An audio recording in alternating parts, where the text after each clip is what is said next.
At dawn on October 6, 1941, a column of German Panzer III tanks rolled through the mud-soaked outskirts of Ensensk, 40 miles south of Oral. The temperature was just above freezing. The air smelled of wet earth and burning wheat fields. For 3 months the Wehrmacht had swept across Russia like a mechanical tide. Minsk, Smolensk, Kiev, a line of victories so consistent that German radio had begun calling the invasion the Unstoppable Storm. But that morning, the storm stopped. From the tree line ahead came a low, mechanical growl. The German tank crews couldn't see it yet, but they felt it. The vibration came through the ground, through the soles of their boots, up into their chests. Then, through the fog, shapes began to move, broad silhouettes, low and menacing, not like the clumsy Soviet BT or the obsolete T-26s they'd faced before. These machines were different, and when the first shell hit, the Germans realized they were facing something they didn't understand. The 50-millimeter gun of the lead panzer fired first. The shell struck the side of the approaching tank, sparked, and ricocheted harmlessly into the dirt.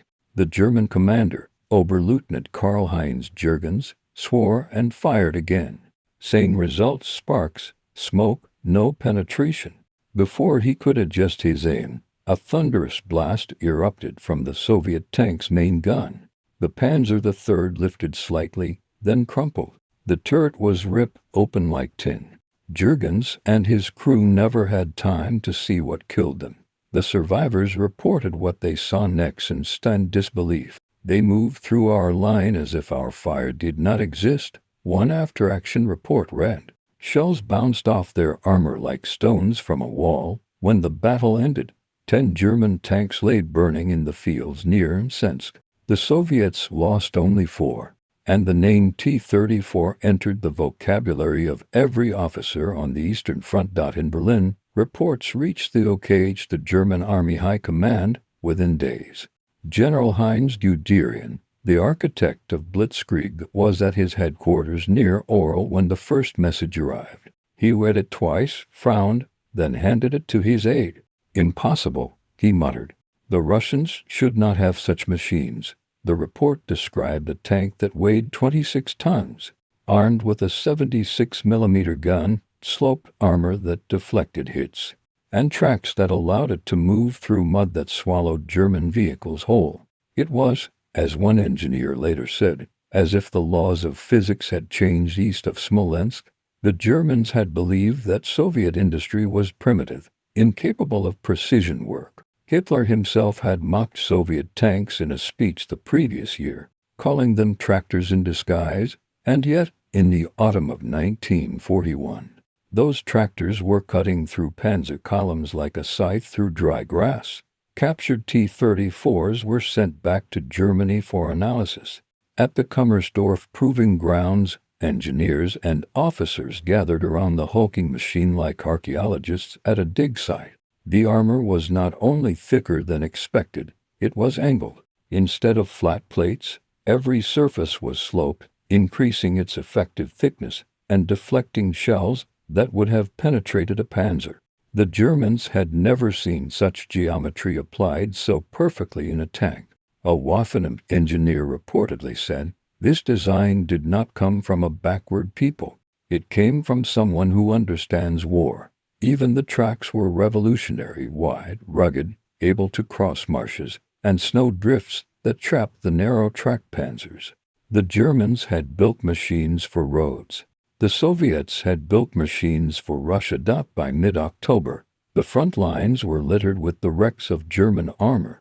Panzer divisions that had raced through France now crawled eastward in exhaustion. The Blitzkrieg doctrine, speed, coordination, shock, was breaking down.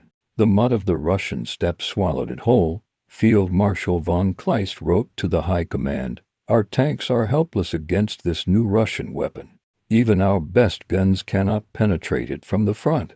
The crews are losing confidence." At first, Berlin dismissed the reports as exaggeration. Hitler, in one of his morning conferences, declared that the Russian tank is crude, heavy, and slow. Quantity over quality.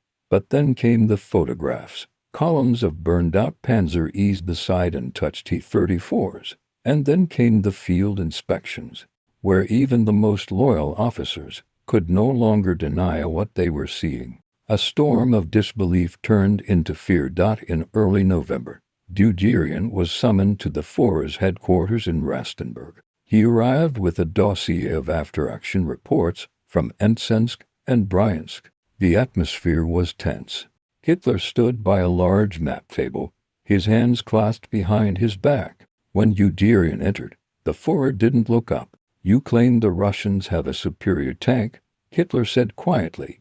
"Explain that to me." Guderian spread out a series of photographs. Charred German tanks, a T-34 with a shell buried harmlessly in its angled armor, another towing a disabled Panzer III through mud. He spoke calmly, factually. "My Führer, this vehicle outclasses anything we have in service. It is faster than our Panzer IV, better armed, and its armor is immune to our guns at normal combat ranges." Hitler stared at the photos for a long time.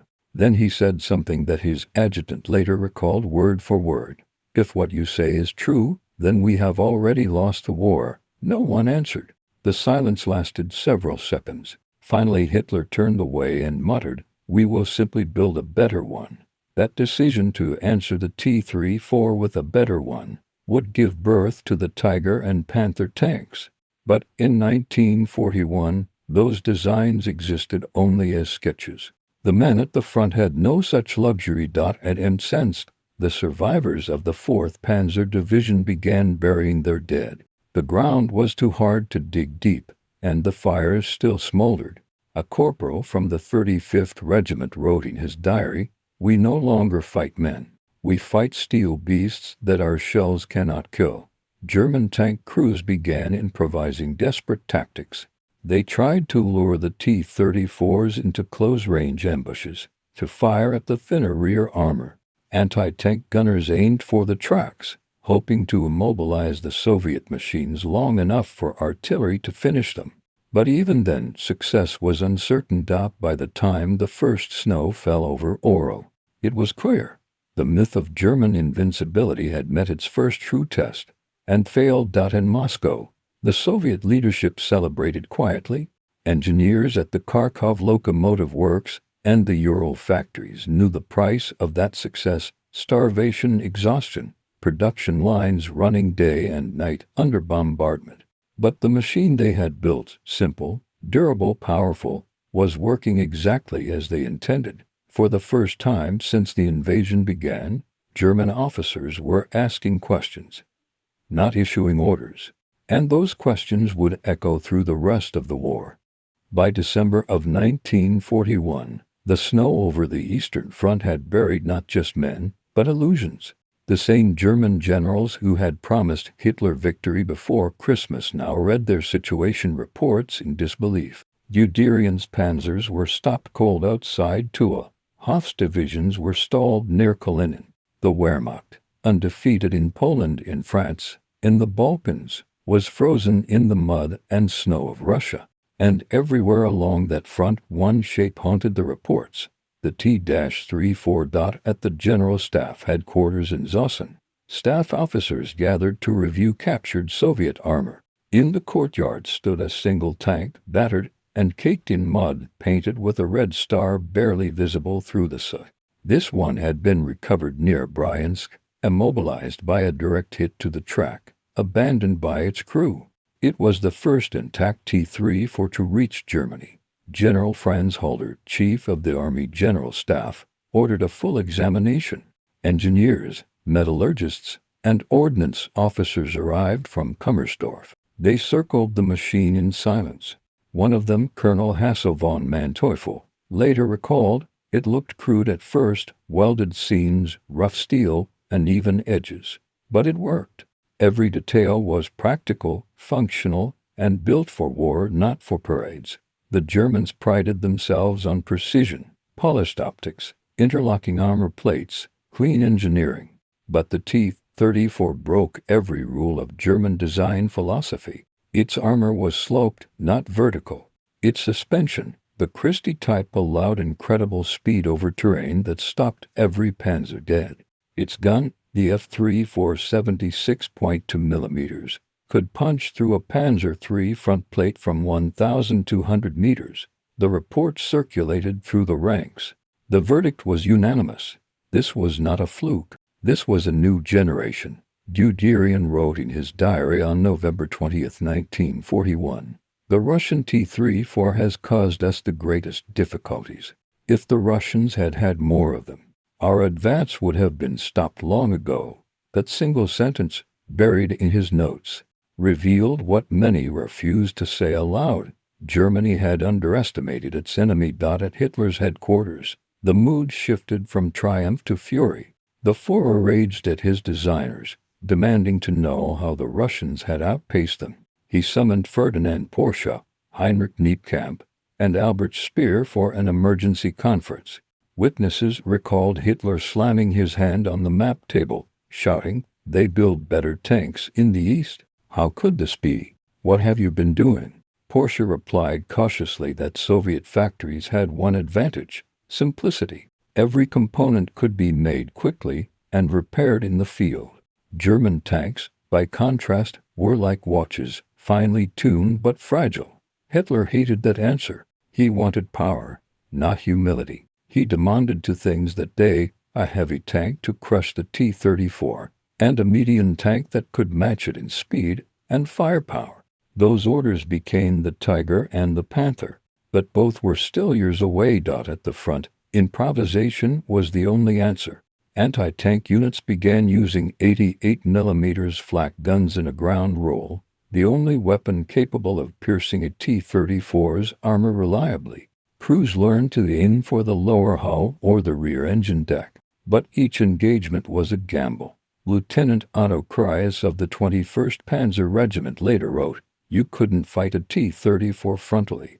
You had to outthink it, outmaneuver it. The first time you saw one coming through the smoke, it was like watching an animal that didn't fear bullets. The fear was mutual, but unequal." Soviet crews called their tanks sarcophagi. Inside, visibility was poor, the air thick with fumes. Yet they trusted the machine more than any before it. German bullets flattened against the armor. That confidence translated into aggression. At Yelnya, a Soviet unique charged straight through a German anti-tank position. The defenders fired until the barrels glowed. When it was over, the ground was littered with twisted guns and shattered helmets. One German corporal wrote in a letter home, "We hit them 20 times, maybe more. They kept coming. One stopped 10 meters from us burning, but the turret still turned." In January 1942, engineers at Kummersdorf completed their analysis. The final report, stamped Geheim, concluded, "The T-34 is the best tank in the world. Its combination of armor, armament, and mobility surpasses anything currently in German service." Copies were sent to the Army Weapons Office and to Hitler's desk. For once, he did not argue. He simply scrawled a note in the margin. Immediate counter-development required, but building a new tank meant redesigning everything: engines, transmissions, guns, armor plates, factories. And factories needed steel, oil, labor, things Germany was already running short of. The dream of a perfect countermeasure collided with the reality of a war stretching from the Arctic to the Black Sea. Meanwhile, on the battlefield, the T-34 multiplied. Soviet industry moved east of the Urals, beyond the reach of Luftwaffe bombers.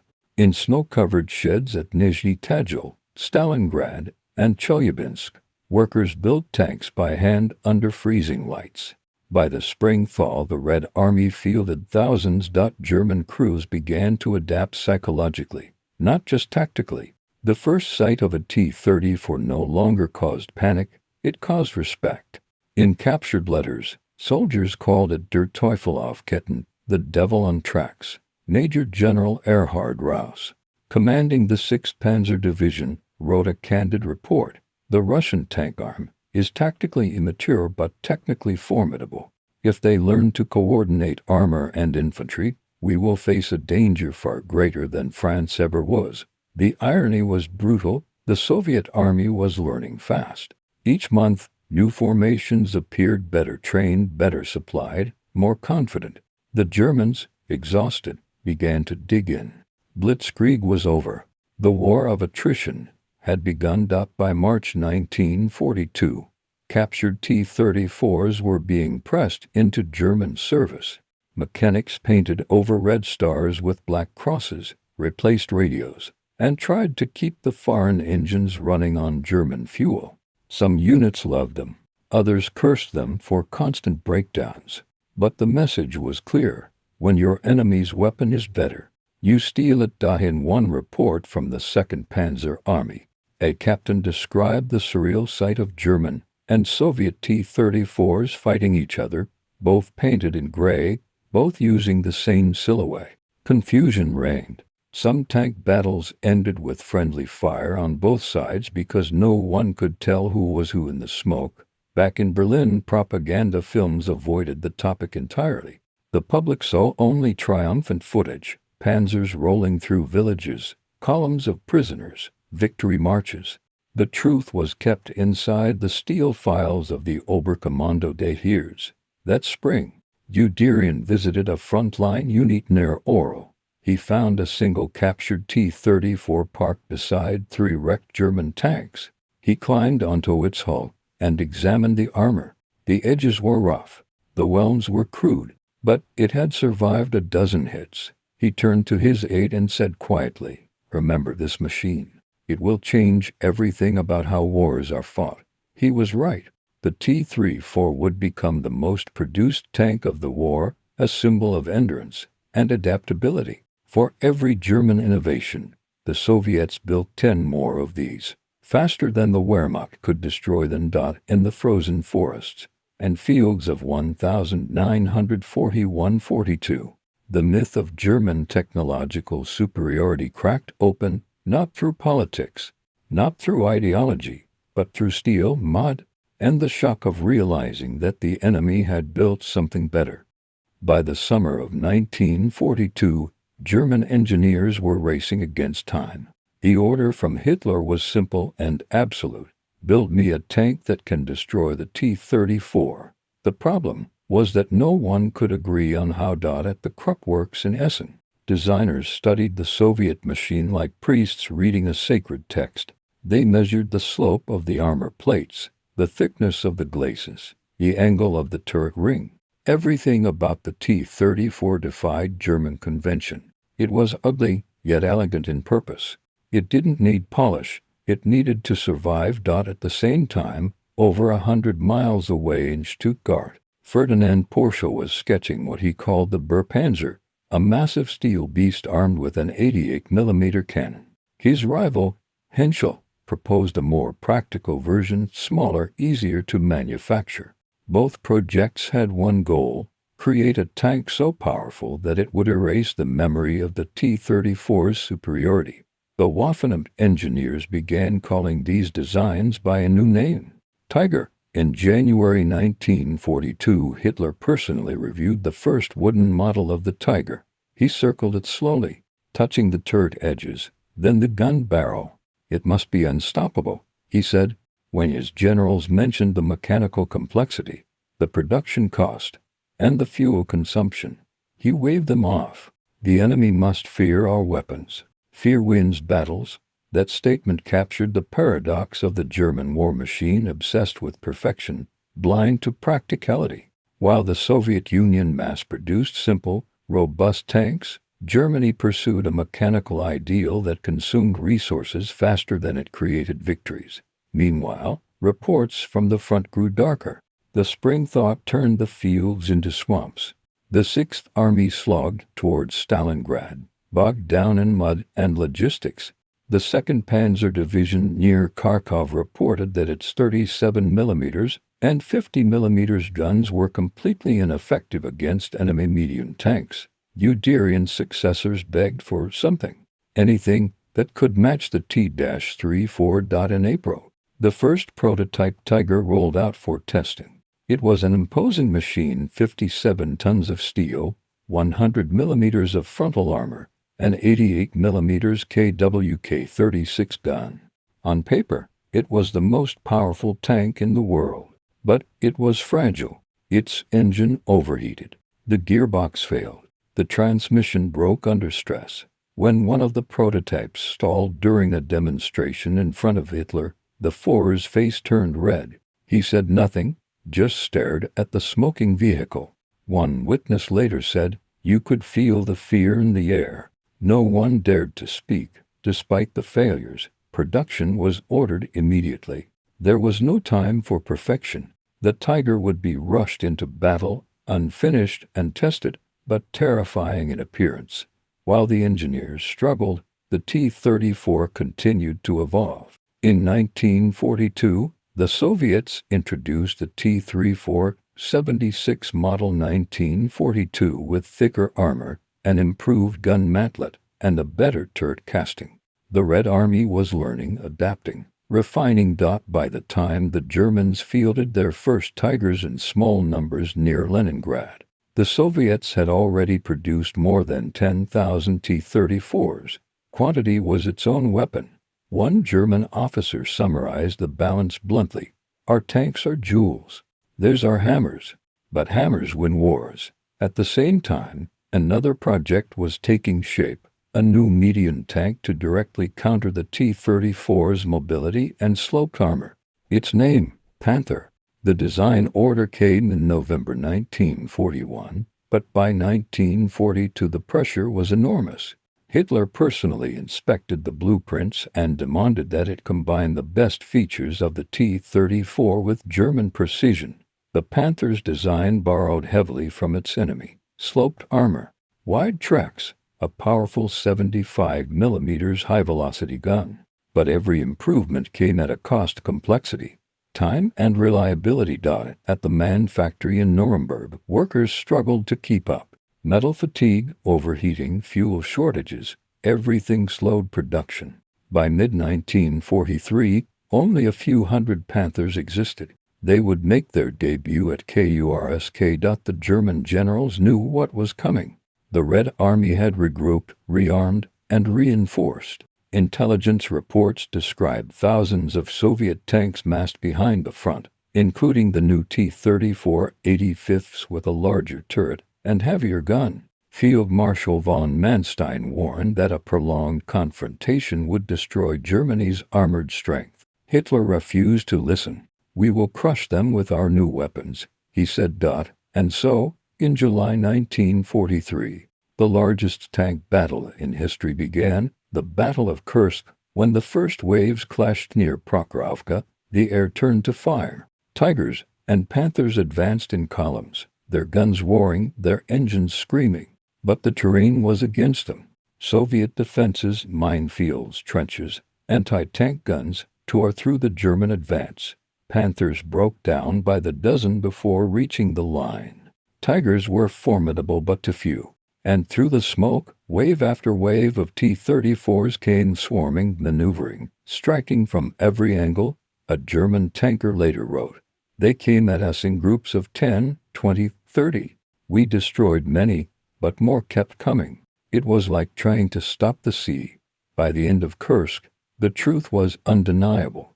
Germany's answer to the T-34 had come too late. The Panther was powerful but unreliable. The Tiger was nearly invincible until it ran out of fuel or broke its transmission. The Soviet T-34, meanwhile, was everywhere. Its parts were interchangeable, its design easy to repair, its factories relentless. The Germans killed them faster than they could count, but the Red Army simply built more. In a single month, Soviet industry produced more tanks than Germany could in a year. That was the moment when the balance of power shifted permanently. After the defeat, a confidential report from General Guderian's Inspectorate of Armored Troops summarized the situation in one sentence: "The T-34 remains the measure of all things." Those words haunted German engineers. Every new tank was compared to it, every modification measured against its simplicity and effectiveness. Even late in the war, when the Panther finally matured into a capable machine, the damage had been done. In 1941, the T-34 shocked the Wehrmacht. In 1943, it broke at Führer headquarters in East Prussia. Hitler read the cursed reports in silence. He didn't shout this time. He simply asked, "How many of these T-34s do they have?" The answer came from General Jodl, "We estimate over 20,000 mean 4." For the first time, Hitler said nothing. He turned away and stared at the map of the Eastern Front, red pins pushing inexorably westward. A few minutes later, he murmured almost to himself, "Then our destiny is decided." By the autumn of 1943, the myth of German invincibility was gone. The Reich still held vast territories, but its armies were bleeding. Every month, Soviet tank brigades appeared stronger, more numerous, and more confident. The Wehrmacht, which once swept across Europe like a blade, now fought to hold its lines against an enemy it had once dismissed as primitive. And at the center of that reversal stood one machine, the T-34. At the tank testing ground in Kummersdorf, another captured Soviet tank stood on display. This one was the new T-34 85ths, its turret larger, its gun longer, its armor thicker. General Heinz Guderian, recently reinstated as Inspector of Armored Troops, arrived in late November to see it. He walked around the tank slowly, his face unreadable. He had seen hundreds of wrecks, hundreds of reports, but this one still made him pause.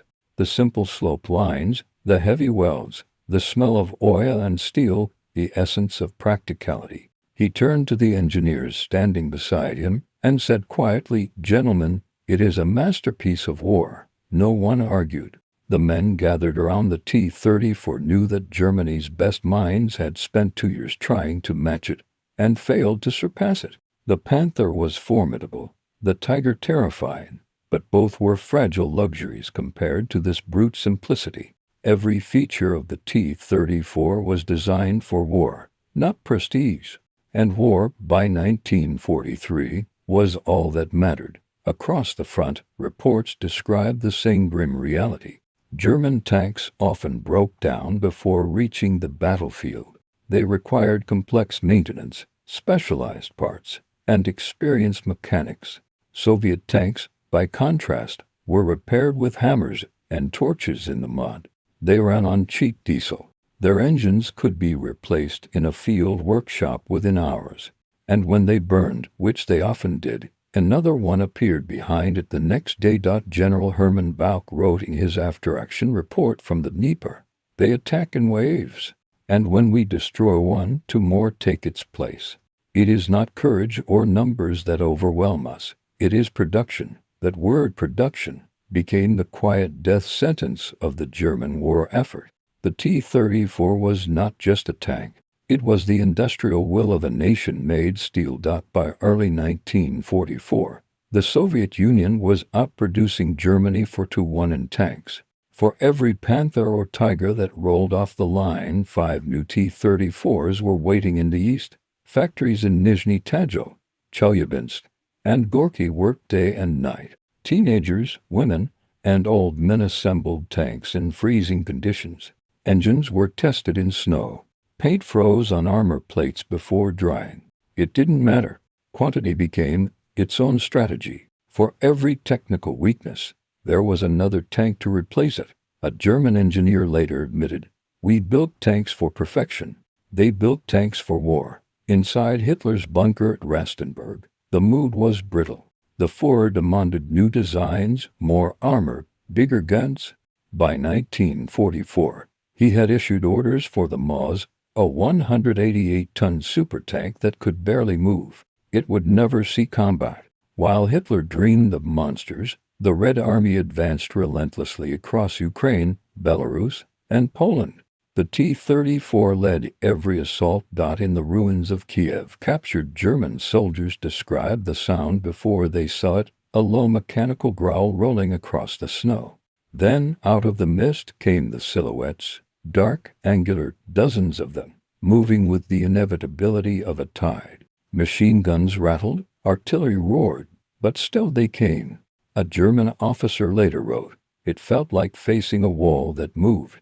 By mid-1944, Even the most loyal German generals spoke with resignation. Guderian's reports grew increasingly bleak. He warned that the Tiger and Panther divisions, though powerful, were consuming resources faster than Germany could sustain.